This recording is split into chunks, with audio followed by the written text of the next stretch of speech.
Hello and welcome everybody to episode 2 of Small Business Survival. Is the cure worse than the disease? We are here to find out. Episode 2, we are talking about, you probably guessed it, all special needs. We are introducing 2 wonderful people to the show. So let's get them on here. First, we got Charlie. Next, we got Matt. So Charlie, why don't you introduce yourself? Tell us a little bit about what you do. We'll dive right into this. Go for it. All right. Thanks for having me on the show. It's a great opportunity here to get to talk to everybody. So my name's Charles DeFrancesco. I go by Charlie. My son Antonio is 9 years old. He's special needs. He's autistic. And I started a fitness business for children with special needs just like him. And because of the experience I had working with him from when he was 2 years old. And the results were so incredible. I wanted to share it with everybody and found that fitness is the answer to a lot of things that people kind of overlook in the special needs community. So that's how I got started. Love it, man. And you own a gym here, and you said Yonkers, right? Am I wrong? White Plains. So I have a gym in White Plains. Close. So I have a gym in White Plains. I'm on the border of rides called The Arena. In The Arena, we have this program, Fit for All Abilities. That's the shirt I'm sporting. I just literally got from Spectrum Designs in Long Island, which actually employs autistic people. So yes, right by me actually. So is it? Yes. Yeah, that's cool. I've never been there, but I ordered the shirts from there because I found them through one of our clients. So I want to try to help the community. Love it, man. Yeah. So, and Matt, we had you on a show before. It's not aired yet, so people haven't listened to it, but they will once we hit this on the podcast. Yes. But tell us again all about you and how you got started, buddy. You have a great story. Yes. Good morning, everybody. Thank you for having me. Like Anthony said, my name is Matthew Alexander. I am a fitness instructor on the autism spectrum. And basically, for those of you who don't know what autism is, it is a disorder where the mind and body thinks and reacts differently towards different situations. Sometimes we struggle with social situations. Sometimes we can have trouble developing different types of skills that we may need, like motor skills. And then I got into fitness almost 2 years ago, actually. In January, it'll be my 2-year anniversary, which reminds me certification renewals. Woohoo about that. And then I realized about a few months into my teaching career that we really were missing the mark with special needs. And so I've been mentioned in a few articles, which will possibly be in the show notes when this is released in the podcast, which that I can talk to Anthony about. And then I've been my main job besides teaching and being a college student is consulting major gyms on how to make the gyms a more inclusive environment for people with special needs. Love it. Thank you so much, guys, for coming on. I'm going to take my pleasure. Absolutely. I'm going to take this first question and I'm going to direct it to you, Charlie, just to kind of reiterate what's going on, et cetera, as I know where I own a gym.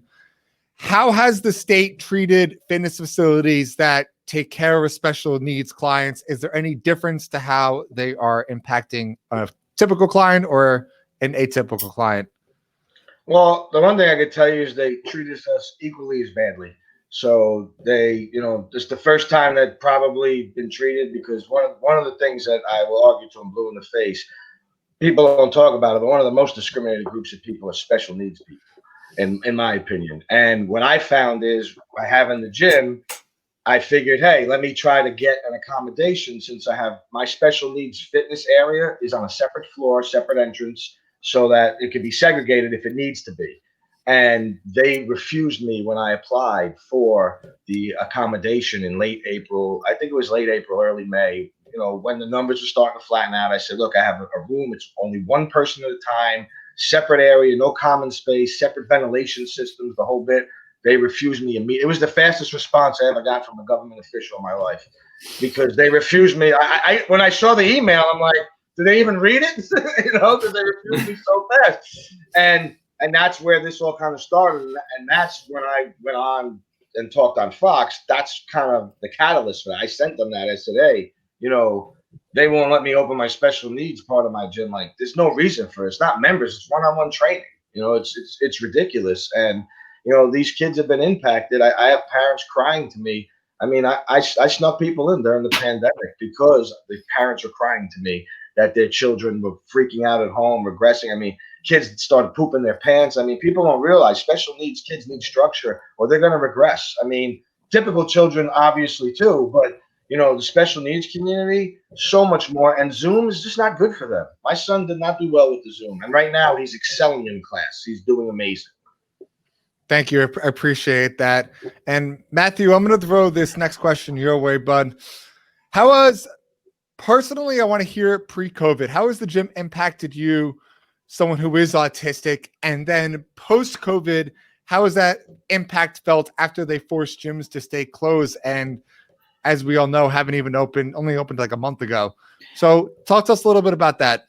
Yes, this is actually a great question, Anthony. So basically, before COVID, I was thriving in the sense that I was able to go to the gym, and then it improved my mental state and also improved my physical state, because I originally got into the gym because I was overweight and I wanted to lose a couple of pounds, and it ended up like I said, it ended up improving so much more than just my physical state, my mental state. And then I found a career teaching and then consulting with other businesses to really make them a more inclusive environment. And then when gyms shut down, I literally regressed. I was anxious every day. I'm like, please, can the gyms just open already? And I ended up getting a spin bike at home and then I ended up getting a couple of weights, but it still just wasn't enough. That group, that when you take group fitness class or when you are in a gym, that motivation, that camaraderie, it really means something to somebody with special needs. Because then, Charlie, I'm sure you can attest to this, but people who are on the spectrum have social needs, and they normally are not met. They have social troubles, and they're met mainly in the gym because they can have that social outlet that we all need. Let's talk about that social outlet a little bit. You were talking about, Charlie, I know you said you have a child who's special needs. So talk to us a little bit about how you felt. Were there any other social outlets? Was there anything that was open during this whole pandemic that you could bring your child to it, or was it across the board, everything was closed? And then how did you cope as being a parent? So in general, there's not really much for children with special needs to do to begin with, you know. And I think back to what Matthew was saying, how he was saying he got anxious and everything, and that makes perfect sense. But think about it like a child like my son who's nonverbal. He can't articulate and verbalize that to actually say what's going on. Now he's doing much better verbal, like he's still considered nonverbal, but he does talk. But you're able to say that and convey it and get it out and then try to address it. Imagine not being able to verbalize that, having to also internalize the fact that you can't communicate how you're anxious and everything else. So I think that compounds it even further, you know. So just back to, you know, what he was saying before. And, you know, with my son, the social part is so important, because what people don't realize is socialization happens through activity. So when kids are out in the playground, if they're all playing together, they're social, even if they're not communicating, even if it's called what's parallel play, where they're next to each other, they're just in the same vicinity. And unfortunately, with many special needs kids, gym class, recess, and all that is the first thing that is discounted, because a lot of times the teachers don't want to do the extra work. The schools don't have the ability to have the extra paras. So the autistic kid or the special needs kid, whatever their disability may be, or challenge rather, they are put off to the side because it's easier to sit them on the bench and kind of act like they don't exist. And that's actually the worst thing for them, because they lose the socialization, they lose the physicality, and all of a sudden, before you know it, they're an outcast without even purposely doing it. And my biggest thing was when my son was little, I said, even if he can't communicate, he's going to be on the playground doing all the same stuff as everybody else. So you're not going to know he's the autistic kid on the playground unless you go up to him and communicate with him. And that's exactly what it's been. And, you know, strangely, what I found from doing the fitness stuff and, you know, getting him exercising, that's what made him start talking. the socialization, the exercise part, and him, doing stuff on the playground with his peers, more socialization, kids letting him like fit in more. I mean, I could go on forever on the benefits of it. It's absolutely incredible, and it's often overlooked because people think, oh, it's, outside, so it's not a big deal. Oh, sit at the desk, cognitive this, cognitive that, and in honesty, the outside, the exercise, the socialization, the interaction, I think is more important than the stuff you learn in the classroom, because what I found with my child is through physical activity and socialization, he actually was performing better in the classroom. Yeah, so I can totally cognitive, progress. Let's talk about the cognitive progress and how it relates to schools. I mean, we see this even with typical clients. Studies have shown that increasing physical activity has increased kids' grades overall. And I think I'm going to take that to the next level when it comes to special needs. And Matt, I want you to kind of attest to this, is since you loved fitness so much when you were doing spin, you became a spin instructor yourself. How has that impacted your academic side and your social side when you were doing all these classes and you were exercising a lot pre-pandemic? Yeah, that's actually another good question. So what happens is that when I exercise, I saw my grades actually improve because I'm happier and I can concentrate more, because I also have ADHD and anxiety. I was able to stay calm and concentrate, versus somebody who's anxious and doesn't exercise. They can't concentrate as well because they're focusing on 10,000 other things. But somebody who exercises and sometimes can take medication with it, like me, and ends up being more successful in the sense that we can actually concentrate more. And there are things that bring us down, of course, but the gym is a place to just get out all that steam, and people do not realize it. And I'm sorry to bring politics in this. Governor Cuomo will never realize it unless he actually experiences it himself. And he is all about himself. And I'm sorry to get political here, but it is the Cuomo show, and it can't be about the Cuomo show. It needs to be the New York show. Like he says, we're New York strong, New York tough, but it's not true, because he could say we're New York strong, New York tough all he wants, but we're not unless everybody is being helped in the way that they need to be helped. Have you felt that he's done any programs to help you in particular, or anyone that you've worked with? Has there anything that the state has done throughout this last 7-8 months to help you guys at all, or no? Not at all. I'm sorry, pardon my French, but they were like, F you, basically, to special needs. And that shouldn't be that way. I mean, I'll say a little story, but I had this person who I ended up getting in contact with, who was a manager at a gym, managing the group fitness department. And she said to me, and I literally will not forget this, she said that because I have autism, people are afraid to beat around the bush with me, to speak about the people. Sorry, let me get this right. People are afraid to speak to me because of my autism. And I'm like, that is wrong, first of all. And why would you even say that? Oh, yeah. And then I just felt like it was an attack right at me. And then I had no gym or any type of exercise besides home, which I don't really get benefit out of, and because I couldn't really blow off that steam, so I was anxious for days because of that, and it just ended up bringing me down even more than what I already was. And the gym has brought me back up, but still, it's insane how people think, like people like Governor Cuomo and some other people think that they can get away with so many stuff that actually insults people and makes them feel bad about themselves. Yeah, I mean, I definitely couldn't agree more. And Charles, kind of the same question, but as a parent perspective and somebody who works with a lot of special needs clients, has there been any support from the state? Has there been anything to help you guys? And I know it's a double-end question, but a lot of people just say, even as terms to exercise, we'll just work out at home, just work out outside. That's been always the go-to, or do virtual. Explain why that doesn't or does work, and give us some insight if the state's helped you as a parent or as a gym owner to help your special needs population.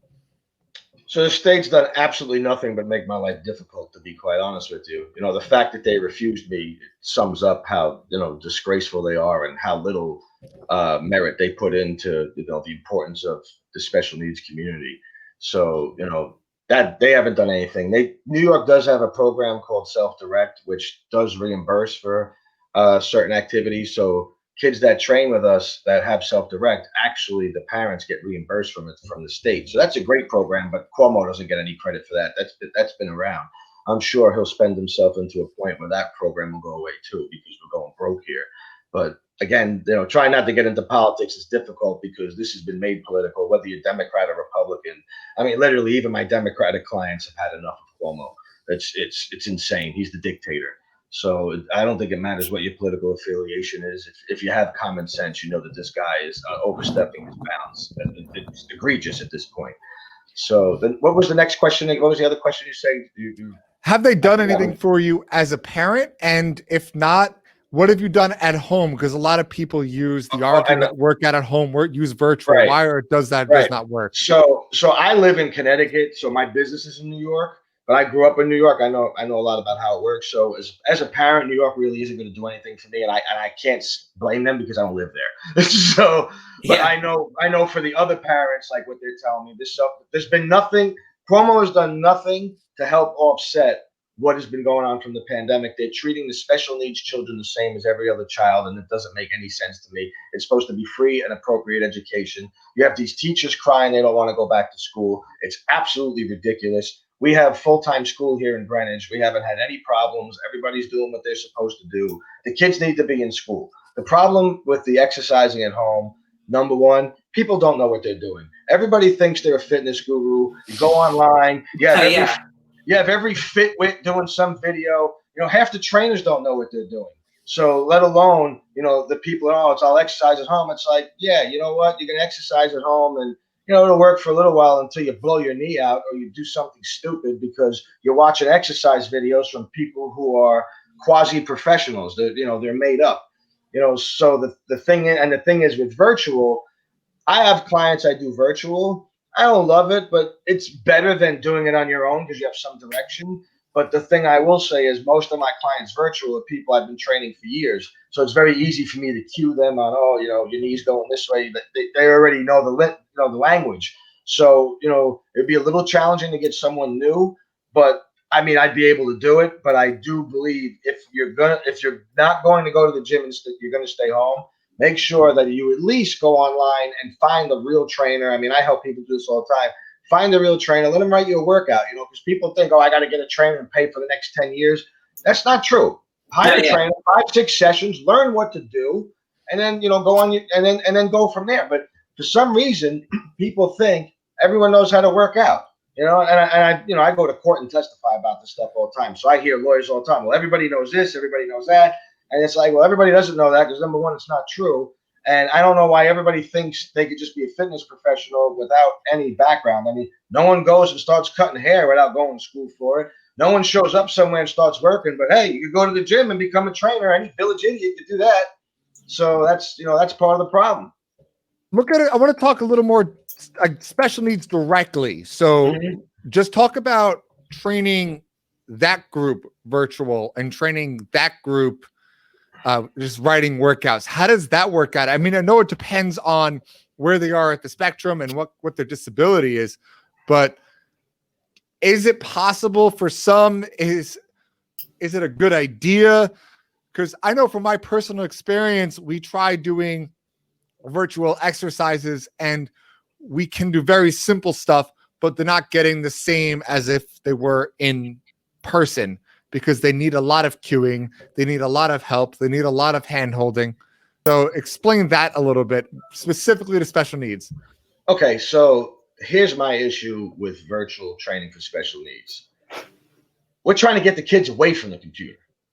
That's the whole point of fitness, is to get them away from the screen and socialization. Now, obviously with COVID, we can't do that, right? So in the perfect world, ideally it's best to have the child come in or the adult. But the issue is with online. Yes, you're 100% right. It has to be simple exercises. Progression really isn't going to be the focus online with some children. It's more about maintaining where they are so that when they do come back in, it's not a disaster of starting all over and giving the kid anxiety. And because what's going to happen is I teach a kid how to squat. They come in 6 months later, they haven't squat. Well, now I got to teach it again. Now the kid's upset. He knows that he doesn't know how to squat now. Whereas the first time he came in, you didn't know you didn't know how to squat until I showed you, and by then you knew how to do it. So now you start to see like, hey, you know what? You might upset some of these kids, and I think the virtual is important for maintenance. And I'm not saying you can't get progress at all, but the truth is I think from more of a maintenance standpoint, it's valuable.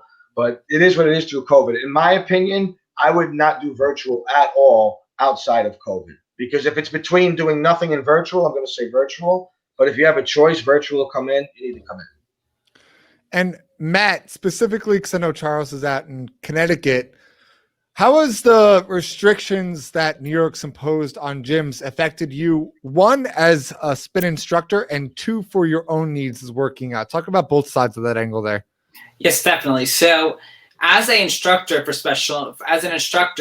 I've not worked since March before the COVID. So I've been out of work for 7 months. And as somebody who wasn't certified in other formats before, how was I supposed to make money? Because nobody has money to go spend $500 to $1,000, even $10,000, like even $5,000 on a spin bike that they're only going to use for a few months.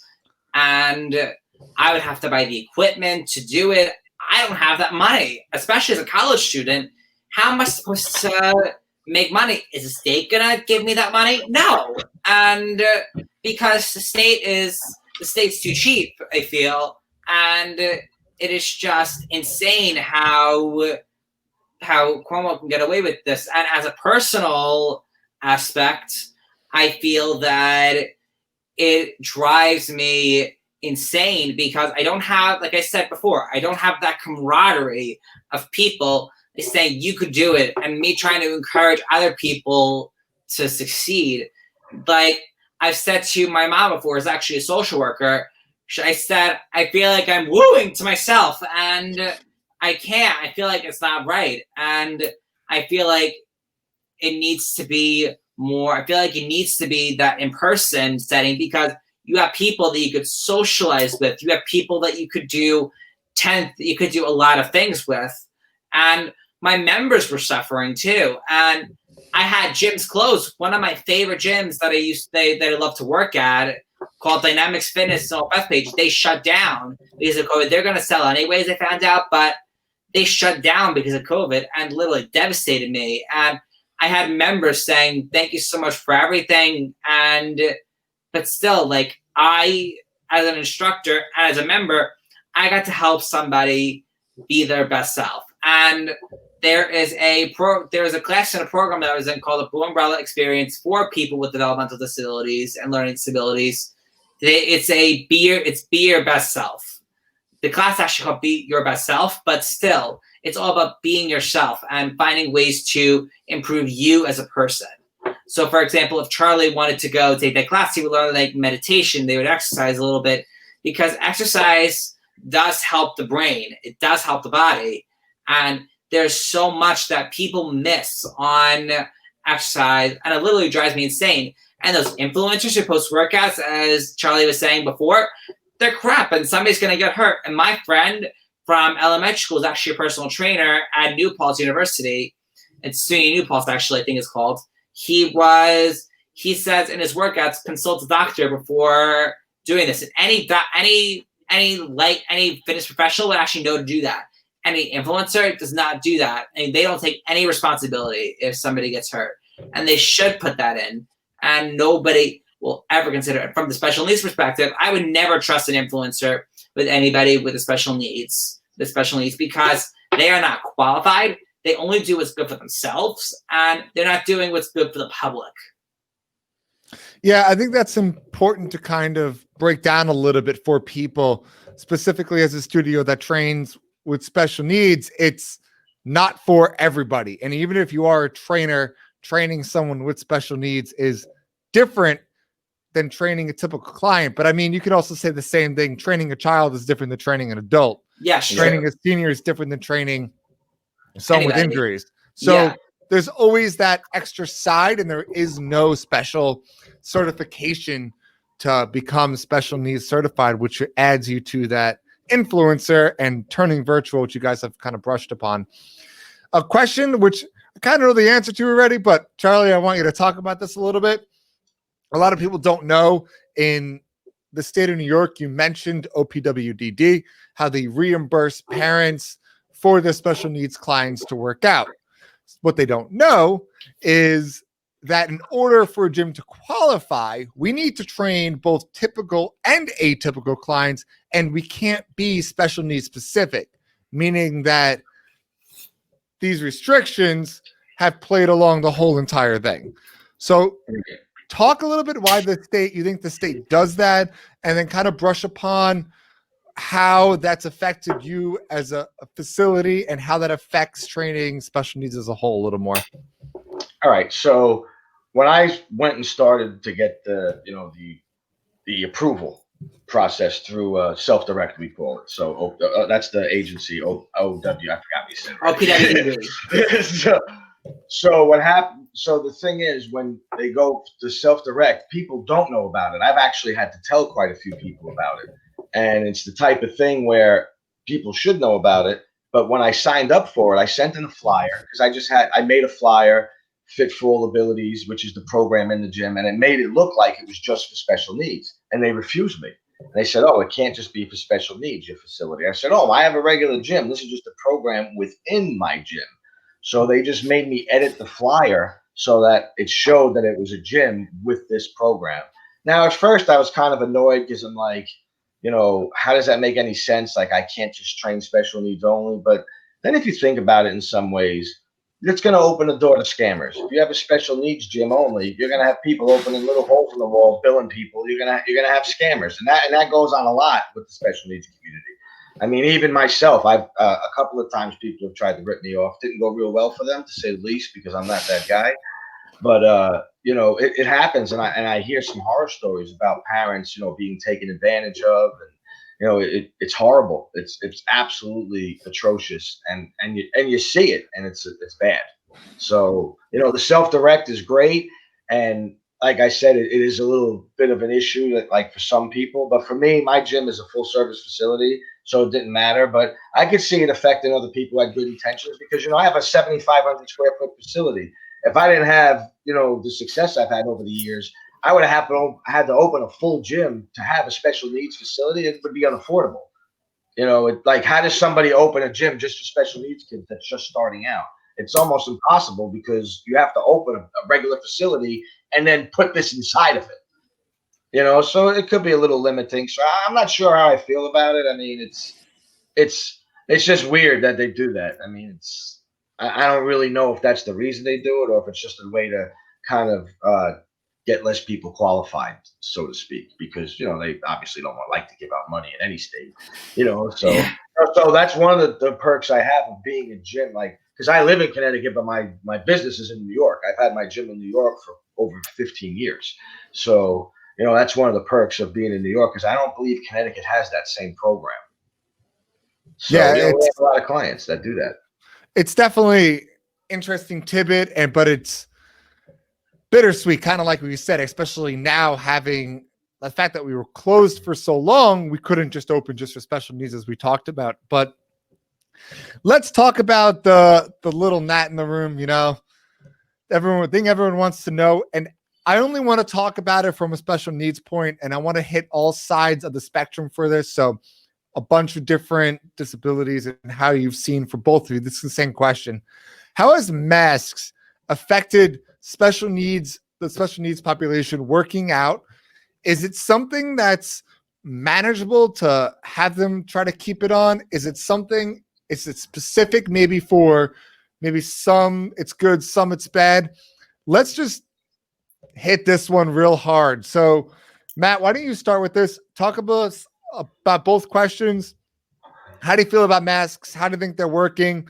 And I only want to hit this from the special needs part. And is it enforceable? And should the gyms get in trouble, basically, if they're constantly pulling their masks down?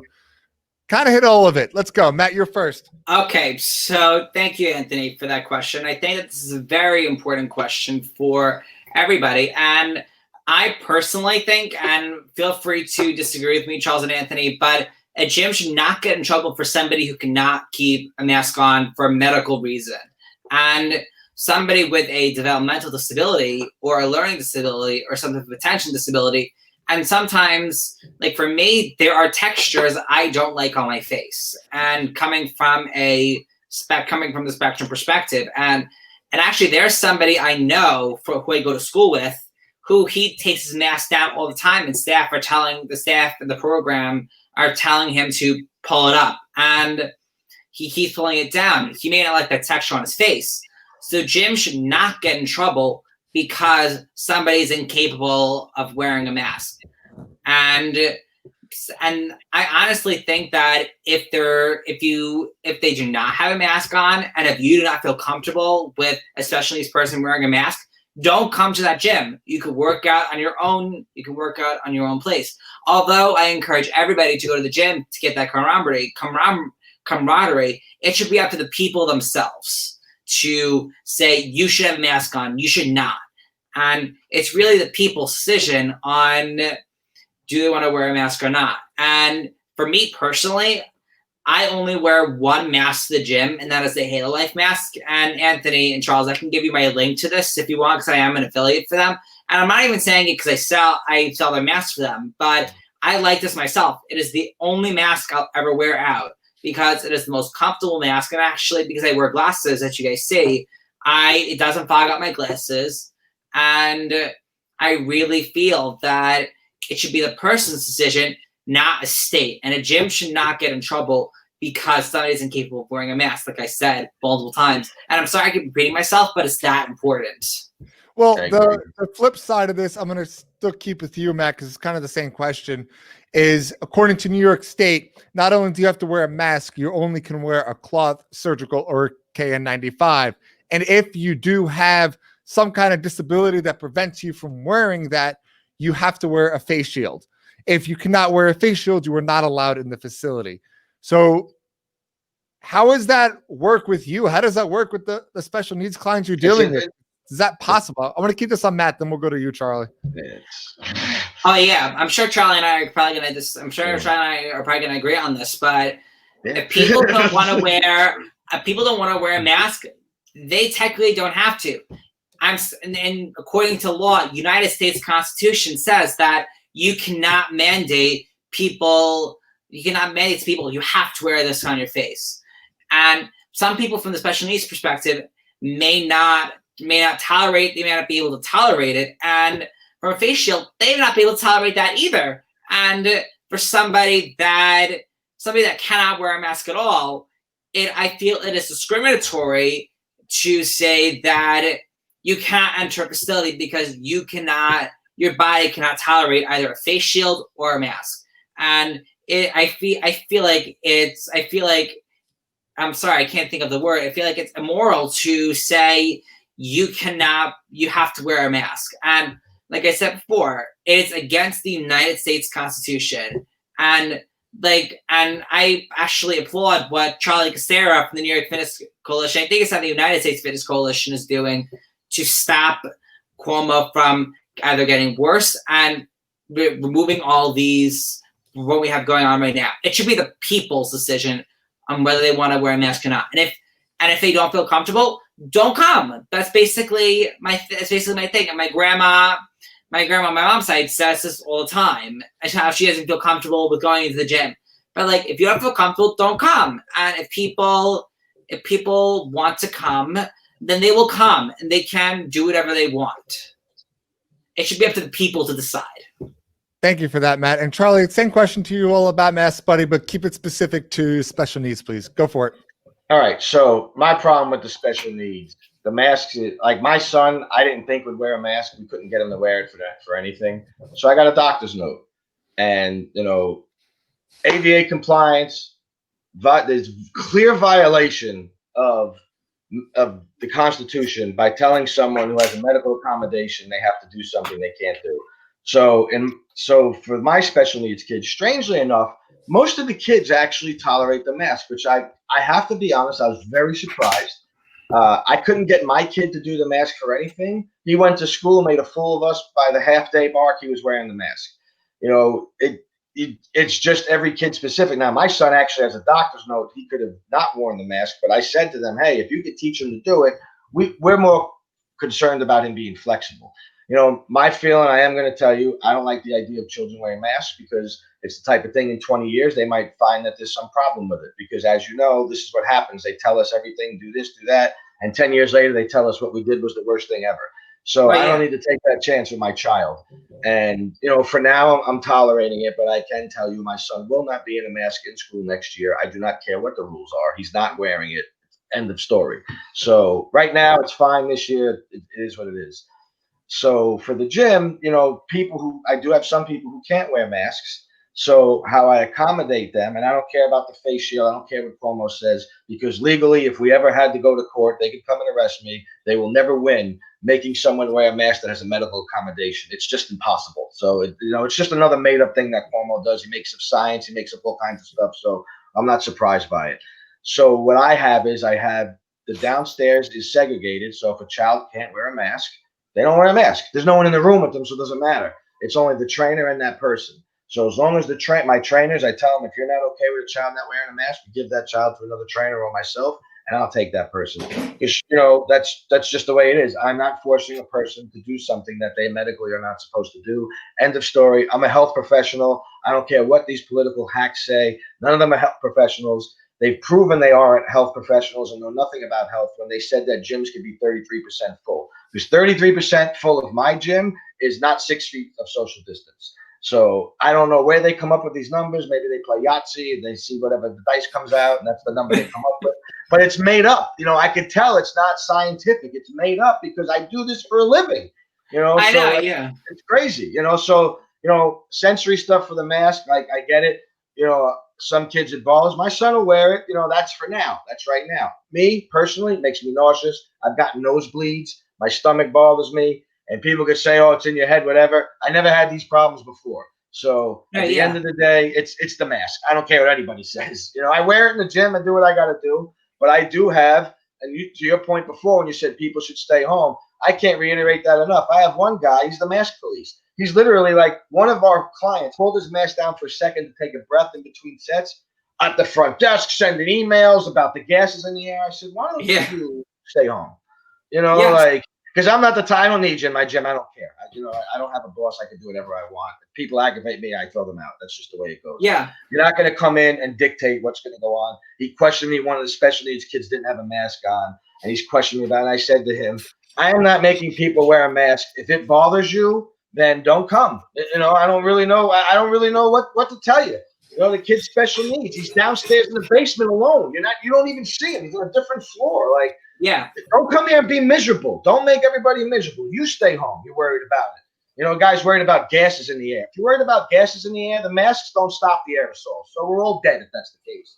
I don't know what to tell you. My gym's ventilated. I don't have gases floating in the air for 3 hours because I'm in some dungeon. I have 30-foot ceilings, natural light. My doors are open outside. I have the MERV 13 filter and all the other nonsense I'm supposed to have, the foggers, the this. I don't want to hear it, so please don't get me started. This is a sensitive topic for me. Yeah, I cannot stand Cuomo's orders on the mask. And like we said, it's against the United States Constitution to force somebody, maybe in Iran, not the case, but United States it is. Because I'm sure you guys can agree, but we all believe that we should have the right to wear what we want and when we want. Absolutely. And that's it. I want to direct your points what you both were talking about and kind of just summarize it a little more for people and maybe get a little more opinions out of you guys, how you feel. But there is an issue between the American Disability Act, which is kind of what you were talking about, Charlie, where someone with a disability, forcing them to comply with something that might actually make their disability worse. and with New York State's laws as far as masks. Now, I know you were saying how for you, you're letting them come without a mask, but you're 1 out of a billion with gyms on that because we're so afraid of getting fined. I mean, they're threatening us with $10,000 fines that we don't want to take the risk of going to court. We don't want to take the risk of scaring people. So we have to turn away our special needs clients because they're not comfortable wearing masks because we can't keep it on their face. So now I have to tell them to stay home. And dealing with that hurts a lot more on the fact where, this is somebody who I know needs this more than anybody else out there. This is somebody who really needs the exercise in their lives. And now I have to tell them to stay home and go sit on a computer because their parents don't know how to train them. And they just can't keep a mask on because let's say maybe it's because the texture, maybe it's because having something over their mouth, they feel claustrophobic. We don't know. But there's so many reasonings, especially as you get more down the spectrum with the nonverbal, and then it just gets worse and worse as you go down that road. And to me, it feels like this is the topic of leaving behind special needs, where we used to be all gung-ho, talk about them, help them, and now it's kind of dissipated. So I don't know if you want to add any further comments about the masks, either of you. Yeah, I could add to that. So fortunately, most of our kids that do come in, 99% of them do wear the mask.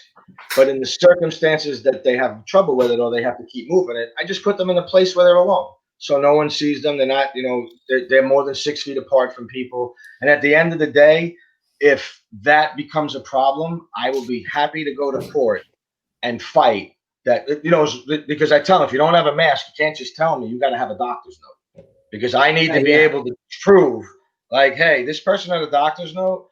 You can't put me in the middle of this because federal law trumps state law. Like, ADA is federal. Right? That's a federal law. That's federal. State. So Cuomo cannot say what he said. Like, if we went to court, he would lose, just like he always does. So, you can't make me now. The thing is, if I let them not wear masks and in the regular population of the gym where they're not socially distant, that's a different story. And then they would have a problem. But if they're gonna fine and arrest me because I have a person so segregated where you can't even see them, I dare them to come do that. I dare them, because I will be happy to go to court and fight that. But truthfully, it would never happen, because I have maybe 1 out of 20 kids that has a trouble with a mask, and we just schedule on a time. There's no one there. That's it. There's just no one there, and they have a doctor's note, and and to be honest, that child who doesn't have a mask now actually said they wanted to stay home because with the uptick, they were a little worried because kid couldn't wear a mask. Because that's the other thing. Look, if there's an uptick and you can't wear a mask, you probably should stay home, because a lot of children with special needs have immunocompromised issues. So the mask, I'm not a big lover of the mask to begin with, but that's a whole other thing, and I'm not going to politicize that. But at the end of the day, we don't know enough about this virus for anybody to conclusively say this definitely works, this doesn't. But, I do know a lot of people who got the virus who were wearing masks. So, while it might cut it down to some degree, to think it's the end all be all and to say, well, you can't come in if you don't wear a mask, you have to stay home and be fat. Like, I don't see how that even makes any sense. If someone comes in with a letter from their doctor saying that they cannot wear a mask, I'm not making them wear it, and I'm not turning them away. I'm just not doing it. Fortunately, I haven't had really much of that happen, and the 1 or 2 children that were coming without a mask, sometimes they're out for a little while now anyway. So, it is what it is. I mean, listen, if it spread that badly, Connecticut, since June, we've been open in gyms since June in Connecticut, and they don't wear masks in the gym for the most part. Most of what they do is like the restaurant. You have to wear it when you walk in, but when you're exercising, you pull it down. So if it were that big of a deal, Connecticut would be full of COVID, and we are one of the lowest in the country. So 100%. And then also, to go on your point, Charlie, I honestly feel like they might fake the uptick, because the government, like Cuomo, de Blasio, they may fake the uptick to try and get more power, when really there's really no cases involved. There's really no cases out there. They're trying to make this stuff up so that they can get more power. Right. It's true.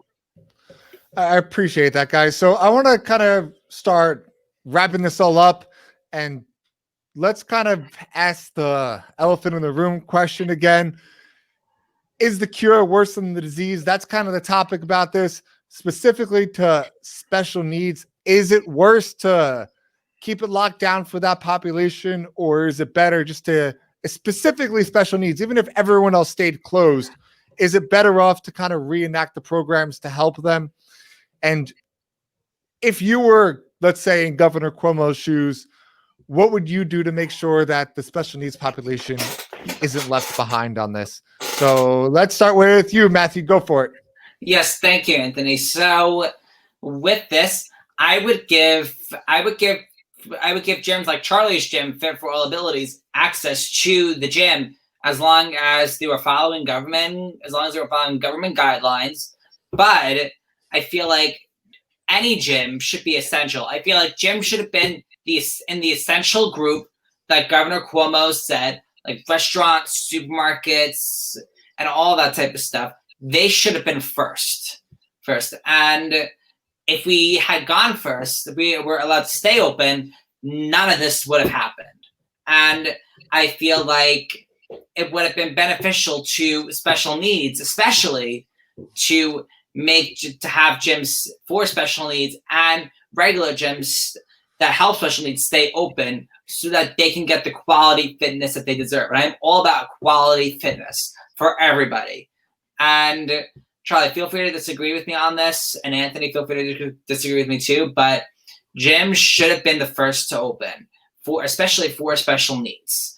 And I feel like, and like I said, I feel like if we had more, if the gyms were able to open first, COVID would have stopped much, much quicker. And I feel like Governor Cuomo was wrong in this decision to have gyms go last, even after phase 4, like basically phase 7, basically, but we were in. What would you have done if you were the governor to help special needs? If I were the governor, I would have given funding to parents of special needs to either get equipment at their own home, or I would have opened up the special needs gym, and I would have had that camaraderie if they were one-on-one gyms only to get private training, and I would have reimbursed for the difference between group fitness and private training. And do you feel specifically for yourself that the special needs population was left behind during COVID? 100%. I cannot emphasize that more. They were left behind, and that is just infuriating to me how they were left behind. All right. Thank you, Matt. Charlie, we're going to throw these same questions over to you, buddy.